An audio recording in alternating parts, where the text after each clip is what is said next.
कि जन स्वराज को वोट कटुआ पार्टी कहा जा रहा है। आप किस स्टेशन पर देख रहे हैं और क्या प्रतिक्रिया देंगे? आप सभी पत्रकार भाइयों को मेरा नमस्कार है। मेरा नाम प्रोफेसर शांतनु है। मैं जन स्वराज पार्टी का प्रदेश युवा अध्यक्ष हूँ। जहाँ तक आपके प्रश्न का सवाल है कि जन स्वराज को वोट कटुआ पार्टी की तरह देखा जाता है, तो आप कम से कम ये मानने को तो तैयार हैं कि जन स्वराज ये तय करेगा कि कौन सी पार्टी सत्ता में रहेगी और कौन सी पार्टी सत्ता में नहीं रहेगी। आज पिछले 3 महीनों में जन स्वराज जिस तेज़ी के साथ एक विकल्प के रूप में बिहार के लोगों के सामने आया है, अब जो सत्ताधारी पार्टियां हैं या जो विपक्ष की पार्टियां हैं वो घबराने लगी हैं और उनको लगने लगा है कि भाई जन स्वराज कहीं उनका वोट काटेगा, कहीं उनका वोट काटेगा। लेकिन मैं आपके माध्यम से ये बताऊं कि जन स्वराज किसी भी पार्टी की कोई बी टीम नहीं है, कोई वोट कटुआ पार्टी नहीं है। जन स्वराज बिहार के जनता की ए टीम है और जन स्वराज वो विकल्प है जिसको बिहार पिछले 30 सालों से ढूंढ रहा था।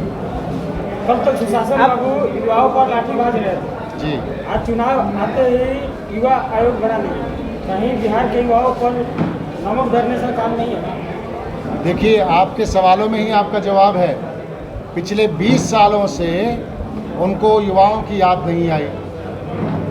लाठी भांजने के लिए सबसे आगे वो पुलिस तंत्र को रख देते हैं। जब युवाओं के मुद्दों की बात आती है तो वो सो जाते हैं।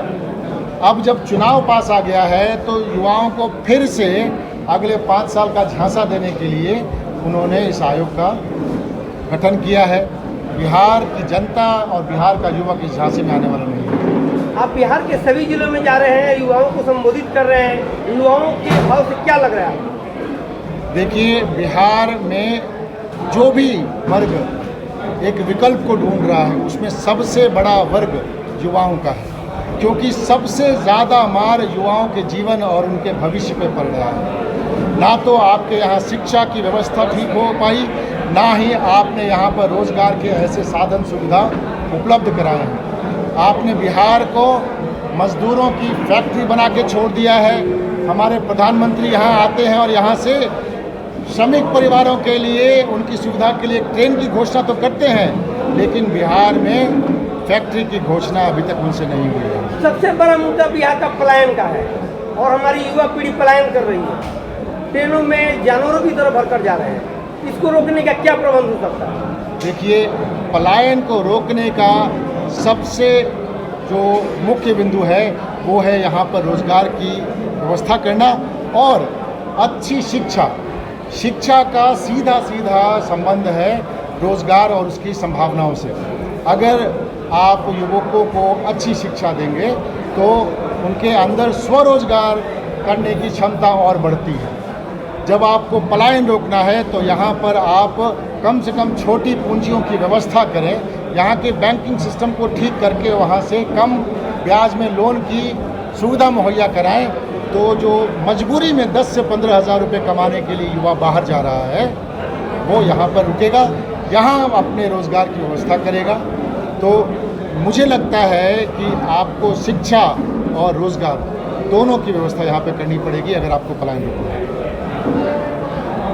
कई घोषणाओं के बाद जैसे बात करें फिलहाल में भी सरकार द्वारा समाज सुधार पेंशन योजना में वृद्धि किया गया है।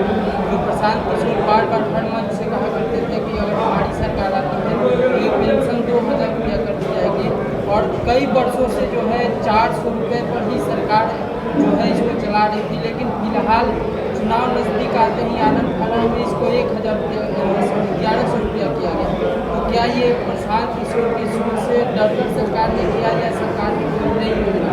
देखिए, मैं आपको ये कहना चाहूँगा कि लोकतंत्र में जनता की आवाज़ सबसे मजबूत आवाज़ है। लोकतंत्र में विपक्ष अगर एक सक्रिय भूमिका में हो तो सरकार अपनी नीतियों को बदलने के लिए मजबूर होती है। ये जो आपने 400 रुपये से 1100 रुपये बढ़ने वाले पेंशन की बात की है, ये उसी का एक बिल्कुल ज्वलंत उदाहरण है।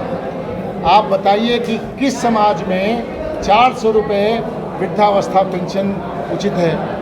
हम पिछले 2 साल से 3 सालों से इस बात को कहते आ रहे हैं। अब जब चुनाव आया है तो उनको लगा कि कहीं हमारे समाज के जो बुज़ुर्ग हैं वो उनसे नाराज़ ना हो जाएं, तो उन्होंने उनको फिर से थोड़ा सा झांसा दिया। अब 400 से बढ़ा के 1100 रुपये कर दिया है। लेकिन मैं वापस दोहराऊंगा कि अगर जन स्वराज की सरकार आएगी तो हम इसको कम से कम 2000 रुपये करने का काम करेंगे।